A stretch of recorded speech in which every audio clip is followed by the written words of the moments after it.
শীতকাল পড়তে না পড়তে আমাদের অনেকের কিন্তু কম বেশি পা ফেটে গেছে। আর এই পায়ের যত্ন আমরা যদি এখন থেকে না করতে পারি, তাহলে কিন্তু এই পা দিয়ে রক্ত পর্যন্ত ঝরতে পারে।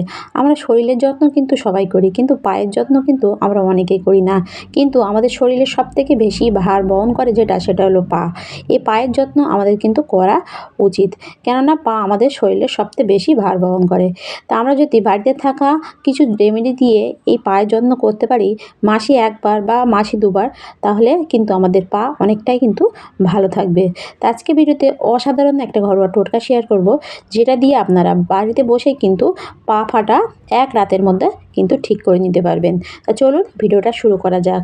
দেখুন, এখানে আমি নিয়ে নিয়েছি একটা পাত্র, আর পাত্রতে দিয়ে দেবো বাড়িতে থাকা সামান্য কিছু জিনিস।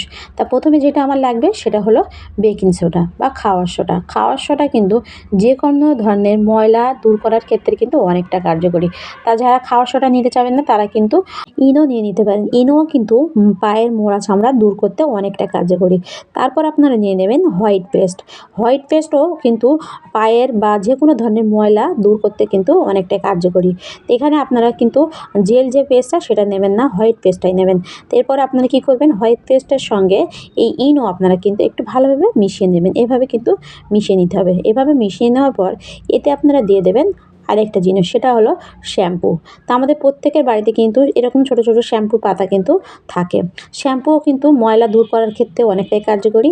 আর এখানে আমি সানসিল্ক শ্যাম্পু নিয়েছি, আপনারা যে কোনো শ্যাম্পু কিন্তু এখানে ইউজ করতে পারেন। তো এখানে আমি একটা শ্যাম্পুর পাতা থেকে কিছুটা শ্যাম্পু কিন্তু এতে দিয়ে দেবো।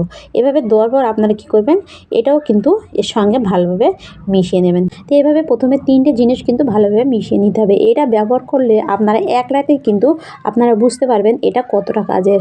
আপনারা এটা অবশ্যই রাতের বেলা ইউজ করবেন। আর দেখুন, এখানে কিন্তু আমার ভালোভাবে মেশানো হয়ে গেছে। আর মেশালে কিন্তু একদম একটা ক্রিমের মতো কিন্তু হয়ে যাবে। এভাবে মেশানোর পর এতে আপনারা তারপরে দিয়ে দেবেন আরেকটা জিনিস, সেটা হলো পাতিলেবু। পাতিলেবু কিন্তু আমাদের প্রত্যেকের বাড়িতে থাকে। এটা কিন্তু নিতে কোনো রকম অসুবিধা হবে না। তো এখানে আপনারা কী করবেন, 1 চামচের মতো পাতিলেবুর রস কিন্তু এখানে দিয়ে দেবেন। তা পাতিলেবু শুধু পায়ের জন্য না, আপনারা কিন্তু স্কিনের পক্ষেও মানে ইউজ করতে পারেন। স্কিনের জন্যেও কিন্তু পাতিলেবু অনেকটাই কার্যকরী। পাতিলেবুতে থাকে ভিটামিন সি, যার ফলে পা ফাটার মধ্যে যে ব্যাকটেরিয়াগুলি থাকে সেগুলো কিন্তু ধ্বংস করতে সাহায্য করে। এছাড়া লেবুর মধ্যে রয়েছে ন্যাচারাল ব্লিচিং প্রপার্টি, যা যা আমাদের গোড়ালিতে লুকিয়ে থাকা ময়লা বা মরা চামড়া তুলতে খুব সুন্দরভাবে কিন্তু সাহায্য করে। তো এভাবে আপনারা কী করবেন, প্রথমে লেবুর রসটা দিয়ে এভাবে ভালোভাবে একটু মিক্স করে নেবেন। এটা একটু টাইম করে মেশাতে হবে। এভাবে মেশালে দেখবেন এটা কিন্তু একদম ফেনা হয়ে উঠবে। আর এভাবে ফেনা হয়ে ওঠার পর এটা কিছুক্ষণ নাড়ার পর দেখবেন একদম কিন্তু একটা ক্রিমের মতো হয়ে যাবে। তা আপনারা অবশ্যই কিন্তু এভাবে প্রথম রেমেডিটা এভাবে বানিয়ে নেবেন। এভাবে বানিয়ে নেওয়ার পর এটা আমি পরে দেখাচ্ছি এটা আপনারা কীভাবে ইউজ করবেন। এরপর আমি দ্বিতীয় যে রেমেডি সেটা কিন্তু আমি এখানে বানিয়ে নেব। তো দ্বিতীয় রেমেডি বানানোর জন্য এখানে আমি নিয়ে নিয়েছি আর একটা ছোটো পাত্র। নেওয়ার পর তারপর আমি নিয়ে নিয়েছি হলুদ। হলুদ কিন্তু আমাদের প্রত্যেকের বাড়িতে থাকে। তাই এখানে কিন্তু আমি 1 চামচের মতো হলুদ নিয়ে নিয়েছি। হলুদের মধ্যে রয়েছে anti fungal anti bacterial property, যা যে কোনো ধরনের ব্যাকটেরিয়াকে ধ্বংস করতে সাহায্য করে বা পা ফাটার জায়গাগুলোকে কিন্তু রিপেয়ার করতে সাহায্য করে। তো এখানে আপনারা অবশ্যই 1 চামচের মতো হলুদ নিয়ে নেবেন। তারপর আপনারা নিয়ে নেবেন গ্লিসারিন। তো গ্লিসারিন আমাদের অনেকের বাড়িতে থাকে, অনেকের বাড়িতে কিন্তু থাকে না। যাদের বাড়িতে নেই তারা কিন্তু ভ্যাসলিনও নিয়ে নিতে পারেন। তো এভাবে আমি এখানে কিন্তু কিছুটা গ্লিসারিন দিয়ে দিচ্ছি। এভাবে দেওয়ার পর দুটো জিনিস এভাবে ভালোভাবে কিন্তু মিশিয়ে নেব।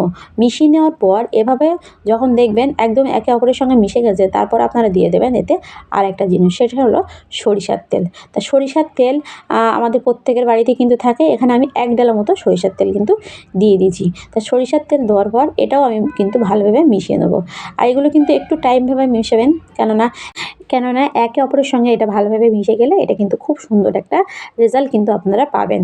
তা আপনারা অবশ্যই চেষ্টা করবেন একটু টাইম করে এটা ভালোভাবে মিশিয়ে নেওয়ার। দেখুন, এটাও কিন্তু একদম একটা ক্রিমের মতো হয়ে গেছে। তো এভাবে আপনারা অবশ্যই এটা এভাবে রেডি করে নেবেন। তা দেখুন, এখানে কিন্তু আমার দুটো রেমেডি কিন্তু রেডি হয়ে গেছে।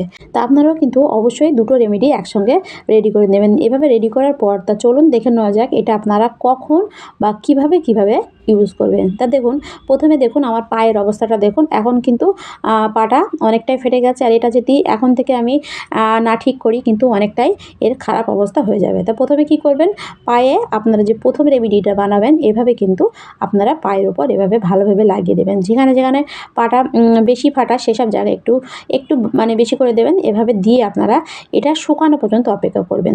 এভাবে আমি কিন্তু রেখে দেবো কিছুক্ষণ, মানে 10 মিনিট রাখলে কিন্তু এটা শুকিয়ে যাবে। তো এটা শুকিয়ে গেলে তারপর আপনারা কী করবেন, নিয়ে নেবেন উষ্ণ গরম জল। তো উষ্ণ গরম জল নেওয়ার পর আপনারা কী করবেন, পাটা কিন্তু এই উষ্ণ গরম জলের মধ্য দিয়ে এভাবে 10 মিনিটের জন্য রাখতে হবে। তা আপনারা যখন মানে ঘরের কোনো কাজ করবেন না বা টিভি দেখবেন বা মোবাইল দেখবেন, তখন কিন্তু এই কাজটা করবেন। তাহলে দেখবেন আপনারা কিন্তু কোনো রকম বিরক্ত হবেন না। তো এভাবে মানে 10 মিনিট রাখার পর আপনারা যখন দেখবেন জলটা একদম ঠান্ডা হয়ে গেছে, তখন আপনারা নিয়ে নেবেন এরকম একটা জালি বা যেগুলো আমাদের প্রত্যেকের বাড়িতে দেখবেন খারাপ ব্রাশ অনেক থাকে। তো ব্রাশও নিয়ে নিতে পারেন বা পা ঘষার অনেক কিন্তু ব্রাশও পাওয়া যায়, সেসবগুলোও আপনারা নিয়ে নিতে পারেন। নিয়ে আপনারা কিন্তু এভাবে একটু ঘষে নেবেন। তা দেখুন ঘষার সঙ্গে সঙ্গে দেখুন পায়ের যে ফাটাটা কিন্তু একদমই বোঝা যাচ্ছে না, আর পায়ে কতটা কিন্তু মানে পরিষ্কার হয়ে গেছে, যে মোড়া চামড়াগুলো দেখুন উঠে গেছে, কত সুন্দরভাবে কিন্তু পরিষ্কার হয়ে গেছে। এইভাবে আপনারা অবশ্যই একটু পরিষ্কার করে নেবেন। নেওয়ার পর দেখুন এভাবে আপনারা পাটা মুছে নেবেন। আর দেখুন আমার পায়ে কিন্তু অনেকটাই কিন্তু কতটা ফাটা ছিল, দেখুন আপনারা প্রথমেই দেখেছেন। দেখুন একবার ইউজ করার সঙ্গে সঙ্গে কিন্তু পায়ের যে মোড়া চামড়াগুলো কিন্তু একদম উঠে গেছে। এইভাবে আপনারা প্রথম রেমেডিটা প্রথমে পায়ে ইউজ করবেন। পায়ে ইউজ করার সঙ্গে সঙ্গে আপনারা প্রথমেই কিন্তু অনেকটাই রেজাল্ট আপনারা পেয়ে যাবেন। তো এভাবে আপনারা কী করবেন, প্রথম রেমেডিটা লাগানোর পর পাটা ভালোভাবে মুছে নেওয়ার পর তারপর আপনারা দ্বিতীয় রেমেডিটা লাগাবেন। আর এটা আপনারা অবশ্যই রাতের বেলা করবেন। রাতের বেলা করলে কী হবে, এটা অল নাইট মানে পায়ে থেকে যাবে, আর সকালবেলা আপনাদের পাটা কিন্তু অনেকটাই ঠিক হয়ে যাবে। এক রাতে কিন্তু আপনাদের পা ফাটা অনেকটাই দূর হয়ে যাবে। তো এটা আপনারা মাসে 1 বার বা মাসে 2 বার আপনারা করতে পারেন। তো এভাবে তারপর আপনারা দ্বিতীয় রেমেডিটা লাগিয়ে আপনারা এভাবে অল নাইটের জন্য রেখে দিতে পারেন। তো এভাবে আপনারা অবশ্যই একবার অন্তত করুন, তাহলে বুঝতে পারবেন এটা কতটা কাজের। তা ভিডিওটি এই পর্যন্ত, ভালো লাগলে লাইক কমেন্ট শেয়ার করতে বলবেন না, আর সাবস্ক্রাইব করে অবশ্যই আমার পাশে থাকবেন। দেখা হবে নেক্সট ভিডিওয়ে। বাই।